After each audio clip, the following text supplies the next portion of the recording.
Hello and welcome to the Latch Lounge podcast. My name is Amber Ginn. I'm an IBCLC with nearly 10 years of experience, the founder of the Latch Link and mom of two. Today we are going to be talking about the science behind breast milk and why most of the advice that you hear is most likely at least a little bit wrong.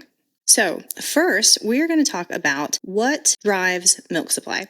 So how does milk supply actually work within our body? And before we get into that, we want to cover a little bit of vocab so that you can understand what it is in our bodies that's actually driving the production of milk and the expression of milk. So we have two main hormones that affect our milk production and removal. Those would be prolactin and oxytocin. You can think of prolactin like the milk-making hormone, while oxytocin functions a lot more as the milk release hormone. Oxytocin is probably one you're really familiar with. We all talk about it as the love hormone. It's what gives you that warm and fuzzy feeling. And it can be a really big piece of low supply for most moms, and we're going to talk about that later. But oxytocin can really make a big difference and is oftentimes really overlooked. The next thing that is super duper important is thinking about things like nutrition, hydration, and stress. Before we get into all of those things, though, we want to talk about the number one reason that most moms are struggling with their supply. If we were just to pick a very basic top-level reason that most moms are struggling with their supply, it would be ineffective milk removal. While this is just the tip of the iceberg, I would be remiss if I didn't talk about it because it is something that we want to cover before we get into the deeper issues that could be causing your supply to be low. So effective milk removal means exactly what it sounds, that we are effectively, regularly removing the right amount of milk from our breasts at the right intervals. This is true whether you are feeding your baby at the breast by latching them on or if you are using a breast pump.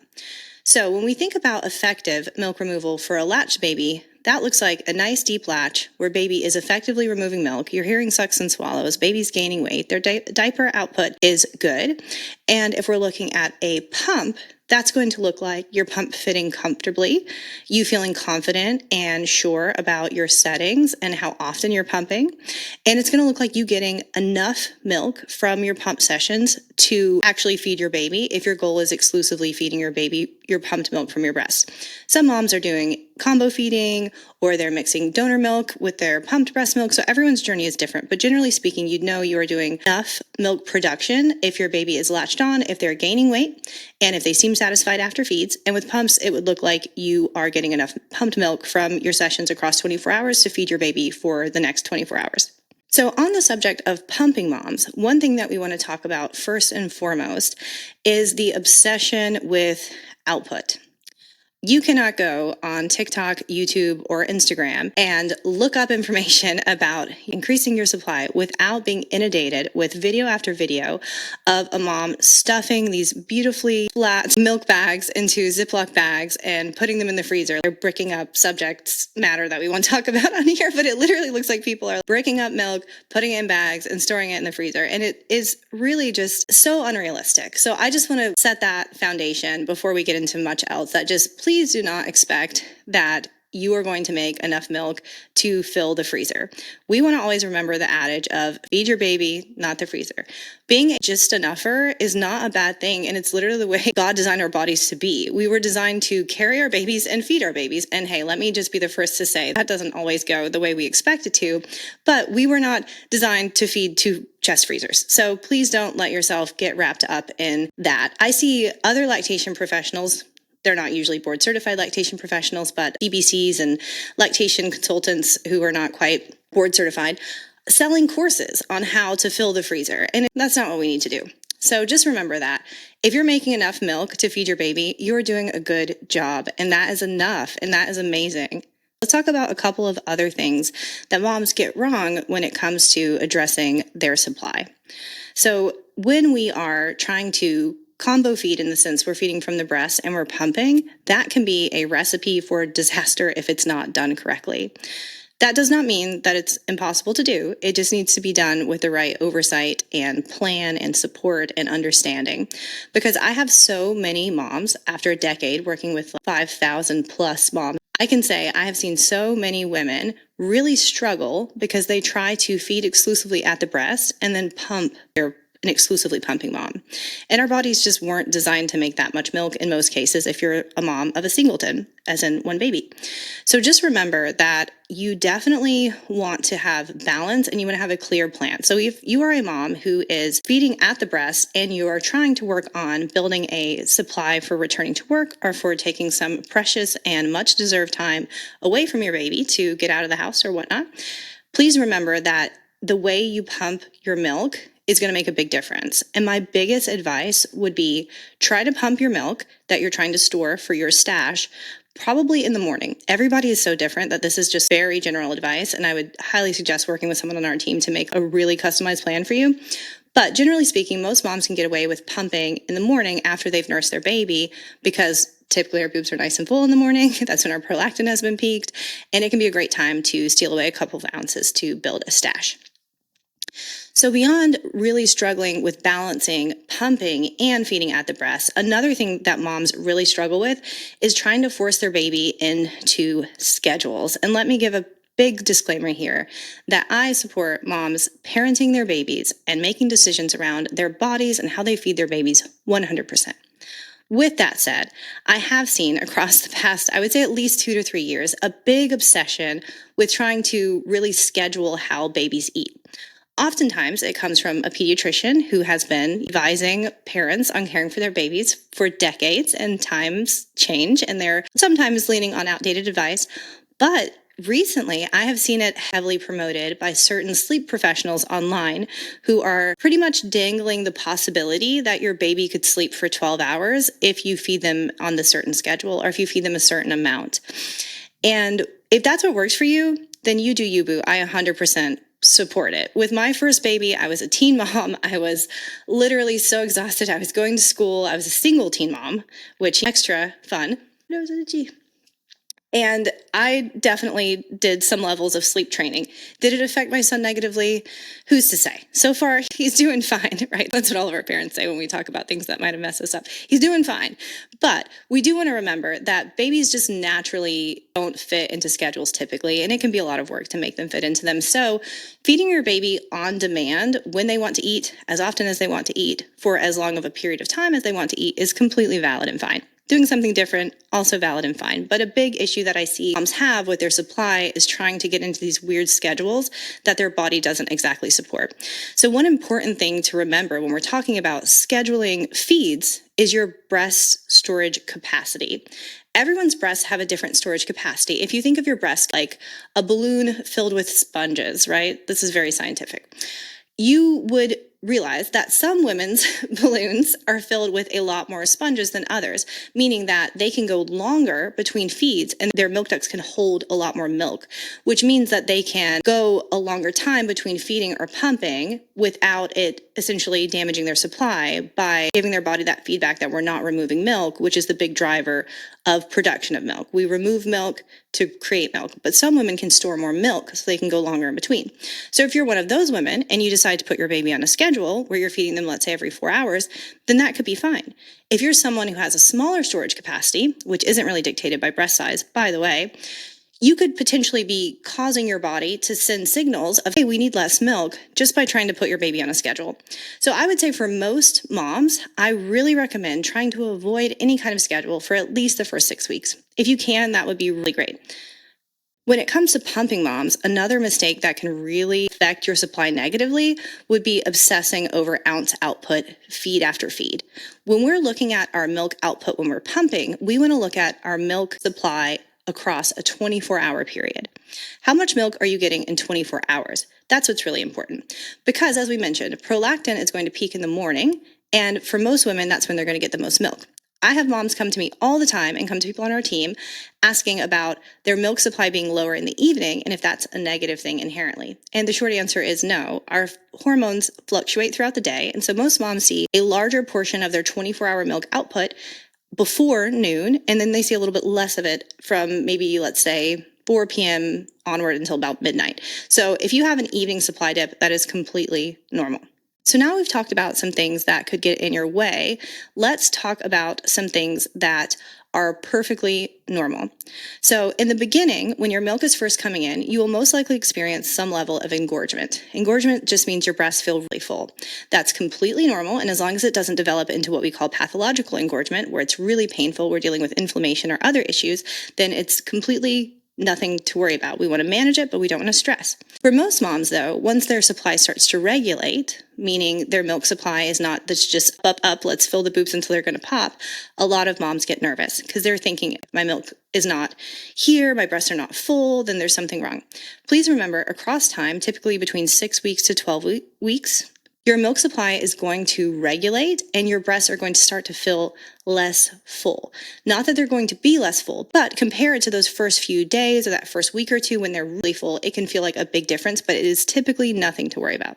So while we're talking about supply, it is super important that we cover the fact that oversupply is never the goal.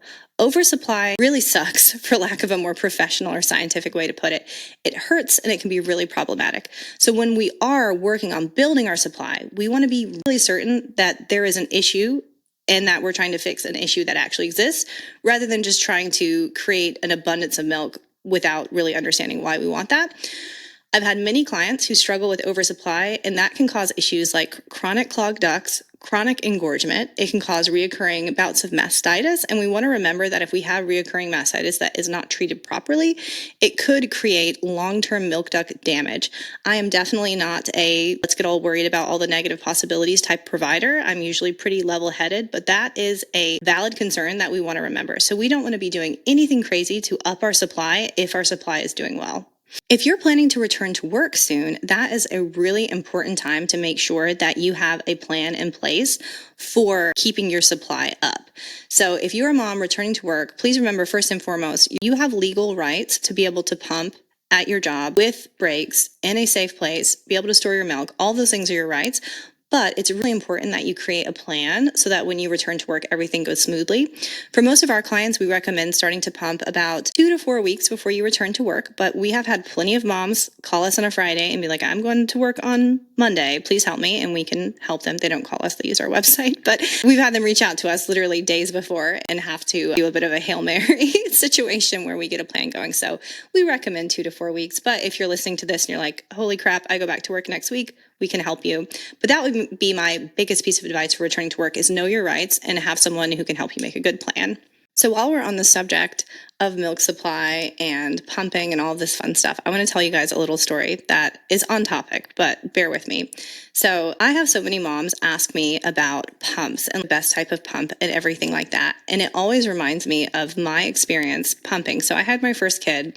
He's 17 now. I had him when I was 15, 2 weeks before I turned 16. And my birth was so sideways that I knew if I could just breastfeed this kid, I will feel like I'm doing something right. And so I really set out to do that, but I knew I was returning to school. And so I ended up going to a WIC office to get help with breastfeeding, and they were so helpful. And I was like, well, this is going well. I can latch him, but I'm going to be going back to school, so there's no way that I'll be able to continue to provide him milk because the only breast pump they had was at the hospital and all these things. And the woman's like, don't you worry, darling. I'm going to go get you a pump and you can loan it from us. Pretty much rent it, I guess. I pretty much rented it from them.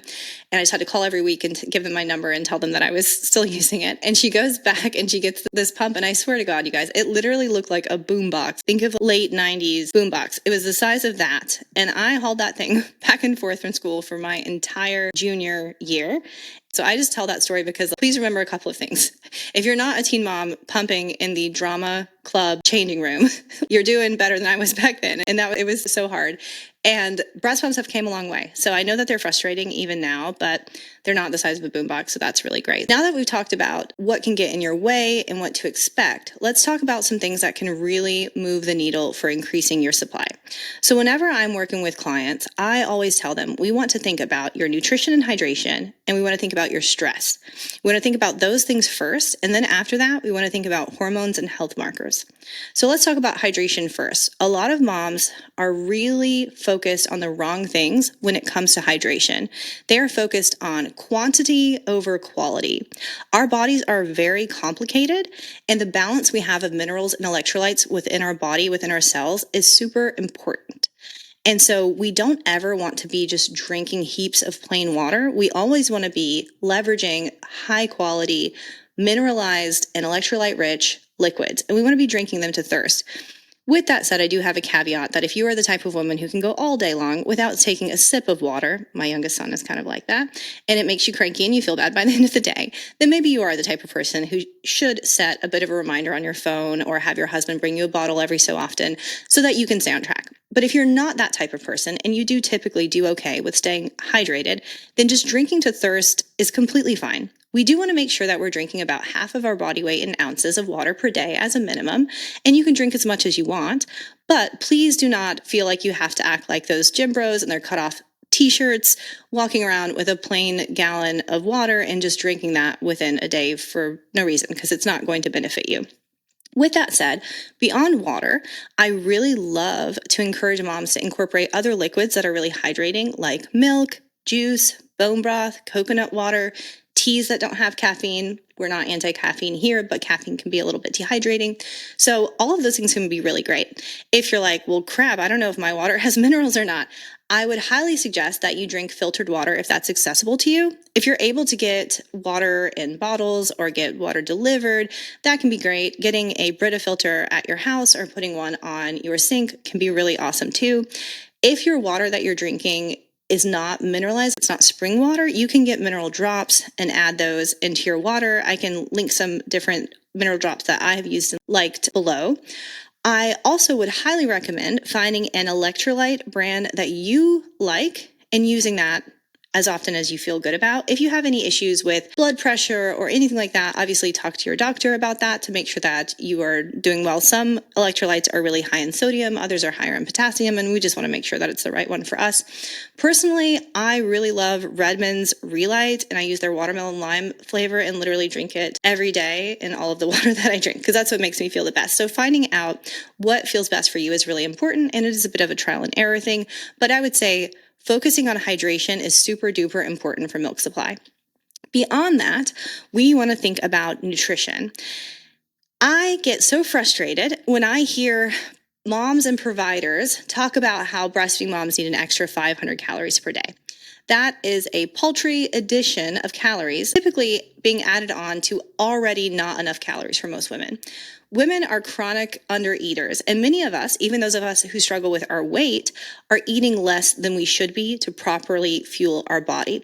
So please remember, you should be eating enough. Most breastfeeding moms need at least 2,500 calories per day, and I have had countless clients come to me where they were eating 1,800 calories, and we were able to almost double their calories, and it made a profound impact on their supply. This does not mean that we need to go from eating 1,700 calories to 3,200 calories in a weekend, but we do want to make sure that we are properly fueling our body. So beyond calories, we think of calories and we think of macros, right? Those two things typically go together because that's how we get our calorie total, is by the individual calories per gram of particular macros. So when we have macros, we're talking about protein, fat, and carbs. All of them are extremely important, but if I were to rank them in importance, it would be protein first. Protein is so important for breastfeeding moms. A lot of people think about protein and they think about muscle building, and they think about ripped guys pumping iron in the gym. Really, all of our bodies are constantly building muscle by way of repairing tissue all the time. You is repairing a lot of tissue, a woman who just gave birth to a baby and is now using her body to feed that baby. So protein is so important for you. I always suggest that clients get at least 1 gram of protein per pound of body weight. You don't need to try to calculate lean body weight, so just keeping it nice and simple and thinking, how many pounds are you? That's how many grams of protein you should eat. I weigh about 160 pounds. I should eat about 160 grams of protein a day. Pretty straightforward. The caveat with protein, though, is that we want to remember that not all protein is created equal. Animal protein is a complete protein, and it covers all of your bases in terms of amino acids needed. Animal protein is also way more bioavailable than plant protein. So when we're looking for sources of protein in our diet, if we can rely on animal protein, that's going to be a lot easier for us to hit that 160 grams, in my case, per day. So if you are someone who likes to do plant-based protein, we want to make sure that we are adjusting how much we're eating. Typically, we're going to absorb about 50 or 60% of the protein from a plant-based source compared to an animal-based source. So that just means if you are someone who eats animal-based, you are going to need to eat less grams of protein to get enough protein than if you're someone who eats plant-based, you're going to need to eat a bit more. Beyond that, we want to remember that when it comes to meals and building muscle, we want to eat enough to activate leucine in our body. In order to build muscle, we need to eat enough protein in one sitting to produce leucine. And for most of us, that's about 30 grams. So if you can hit 30 grams of protein per meal, then you're doing a really good job. The next macro, in order of importance, in my opinion, would be fat. Fat is so important and is oftentimes overlooked. Your cholesterol is how you make hormones. I'm not going to get too into it, but that is something important to remember. You have to have enough cholesterol in order to build hormones. So we want to be sure that we are eating enough fat. That means when you are postpartum and you are producing milk, you are breastfeeding a baby, you are pumping, you do not want to be passing up on butter, avocado, olive oil, fatty cuts of meat, fatty fish, full fat dairy. All of those things are really helpful. And I've had so many clients simply add butter to their toast that they have with dinner, or more cream maybe to their coffee, or have maybe a couple scoops of ice cream after dinner. And all of those things can really help with your supply, which does sound a little bit silly, eat ice cream to make more milk, but it does work sometimes. It just depends on what all you're eating day over day. And a lot of women are really under eating fat. So we've talked about protein, fat. Now we have carbs. Carbs is also really important. Carbs are so important for your hormones and for your stress response. When we undereat carbs, oftentimes it can cause our body to make a lot more cortisol. If you are someone who eats a carnivore diet or a low carb diet, that can be completely fine for breastfeeding. But for a lot of women, it's not really sustainable for them to eat a super low carb diet while breastfeeding. It can cause a lot of issues across time. So of course, make sure you're making decisions that work for you. Totally have supported moms who are on a carnivore diet and different things like that. So it's totally doable. But for majority of women, we do want to eat enough carbs. Carbs can come from a variety of sources, but just like with fat and protein, there are some caveats. So with carbs, we do want to try to eat as many minimally processed carbs as we can, meaning whole sourced carbs like sweet potatoes, rice, sourdough bread, starchy veggies. All those things can be really great. Things like fruit, really whatever you like. If you can read the ingredient list and it makes sense to you, go for it. That doesn't mean you can't ever have a little Debbie's Christmas tree. It's almost Christmas. So a little Debbie's Christmas tree snack cake doesn't mean that. But we do want to make sure that the majority of the things we're eating are going to be pretty simple, especially a lot of women really struggle with their digestion. And the last thing that you want to be dealing with is any constipation or the opposite side of that. So definitely be curious about the types of carbs you're eating. With that said, fiber is also really important, but we do want to be balanced. We don't want to be doing super crazy raw kale salads most of the time. For most women, they're not going to digest those super well postpartum. So all of those things are so important, hydration and nutrition, to just making sure we are fueling our body well, because you cannot pour from an empty cup. And if you want to have a supported and cared for family, then you have to support and care for your body. And for most moms, they are not always hitting that mark when it comes to hydration and nutrition. So beyond nutrition and hydration, we want to think about stress. To me, stress and sleep kind of go hand in hand, because when we don't sleep enough, we're typically pretty stressed. It is beyond me to tell a mom of a newborn that they should sleep more, but you do want to make sure that you are prioritizing sleep and rest in the best way that you can during this particular season of life. And so by no means should you expect to have your Oura Ring hit 90 sleep score every night. But what you do want to do is try to prioritize rest as best you can. For most new moms, that looks like sleeping at 60 to 2-hour intervals a couple of times per night and trying to get rest during the day. The old adage of sleep when the baby sleeps is kind of annoying because it's a bit impossible, but it's also really important. Even if all you do is just sit down and have intentional rest, even if you're like, honey, you take the baby, go get him changed, go get my pump parts washed, I'm going to lay on the floor. Give me 15 minutes. That's valid. And that counts towards your sleep debt and replenishing that sleep debt that you deal with when you are postpartum. So just do what you can, give yourself some grace, and try to prioritize sleep as best you can. When it comes to stress, we do want to make sure that we're doing what we can to minimize stress. And the best way to do that as a new mom is to ask for help and to communicate how you're feeling openly. Let people help you. If someone comes over and they're like, hey, what can I do to help? Let them unload the dishes, even if they put them in the wrong place. Let them fold your clothes, even if they do it the way that you don't like. Let people help you. I have a 17-year-old and an 11-year-old, and if I could go back and give my younger mom self any piece of advice, it would be that. Let people help you. It is so awesome, and it's such an important skill to have. Learn to tell people no. That's another really important skill for new moms that protects your milk supply, believe it or not. Being able to lower stress by asking for help and declining doing certain activities or declining certain involvement or advice or whatnot from other people is really going to protect your stress, and it's going to help you with your supply across time. We've addressed sleep, stress, nutrition, milk removal. The last piece that we really want to look into is your hormones and your health markers. I see a lot of well-meaning videos on social media about labs for breastfeeding moms, and I want to touch on that first. So, if you approach your doctor and you tell them, hey, I have low supply, can you run some labs? Most likely, that is not going to be a very fruitful interaction with you and your provider. Should your provider know what labs you mean? Yes. Should your provider be willing to run whatever lab test you want because it's your body and you should be able to access information about your body anytime? Hell, I completely agree. But do not expect that approaching your provider in that way is going to give you the outcome that you want.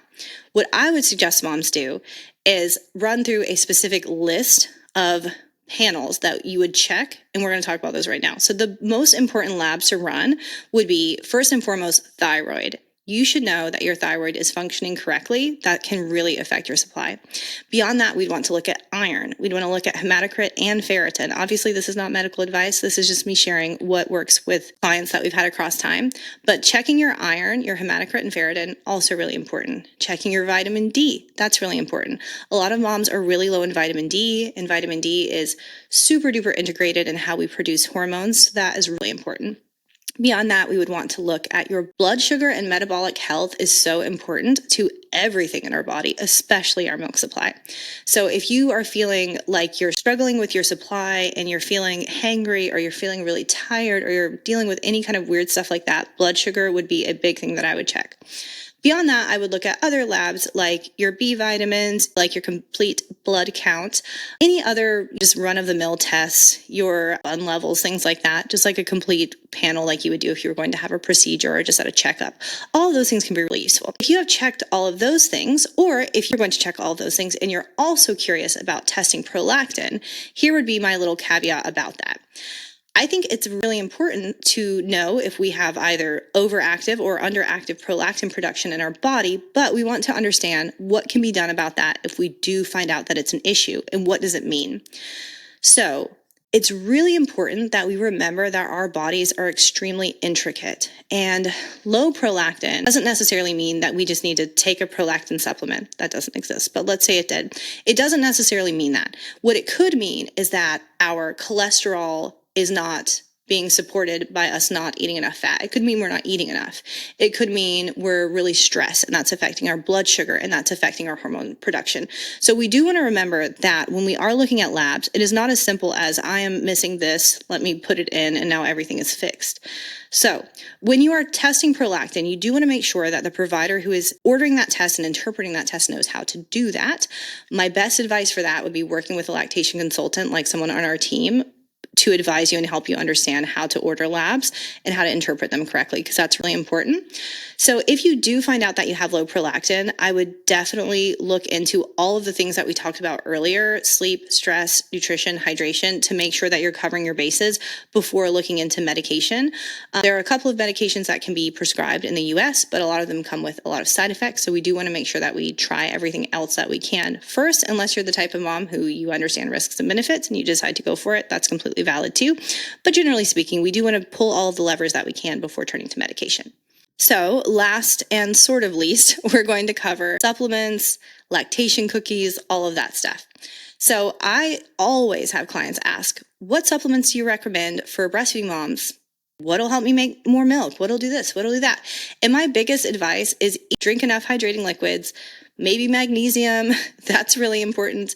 I do have suggestions for types of supplements if you find out that you are deficient in something. There's a particular brand of vitamin D that I like or a brand of iron that I like. But beyond that, I really think that supplements should be saved for after we have looked at everything else. We should look at everything else before we start adding supplements. So save your money there.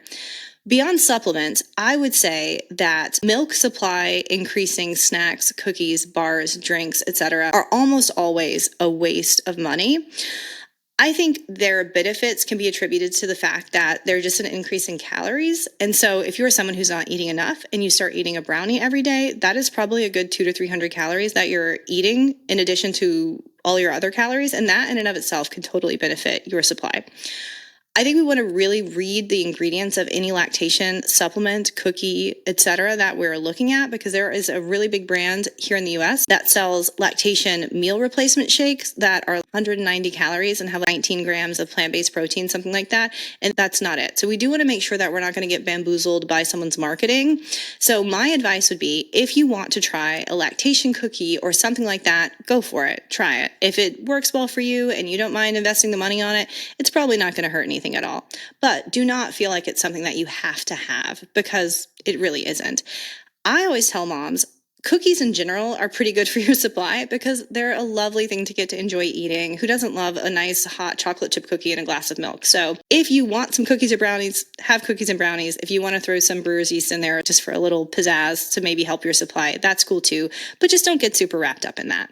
So beyond lactation snacks, if I were to give you just a couple more tips for making more milk that haven't been covered yet, supporting your relaxation and your oxytocin is so important. We touched on oxytocin in the beginning, so we're going to bring it home here with that. Oxytocin is typically released when we feel safe and relaxed.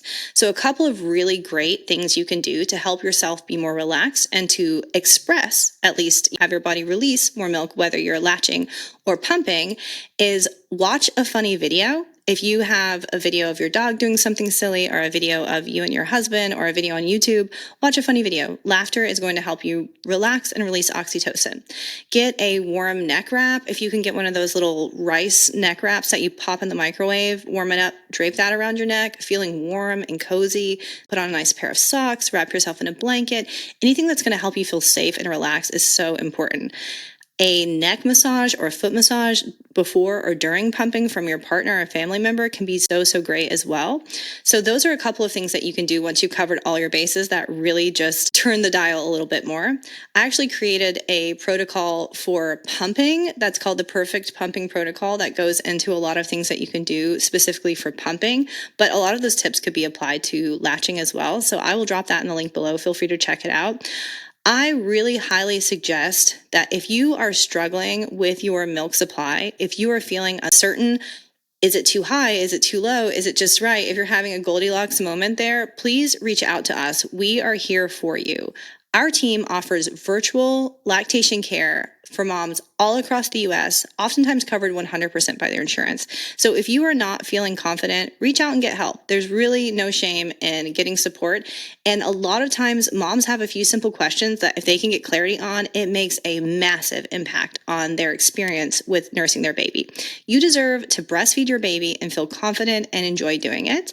I really hope that you have enjoyed this subject. I really love talking about milk supply. It's super near and dear to my heart. We have covered so much, and if you've made it to the end, you are now a certified expert on how to make more milk. I really hope you can use all this information laid out in this podcast to understand if you have low supply, if you have oversupply, and what you can do to help turn those dials so that you feel really confident about your milk supply.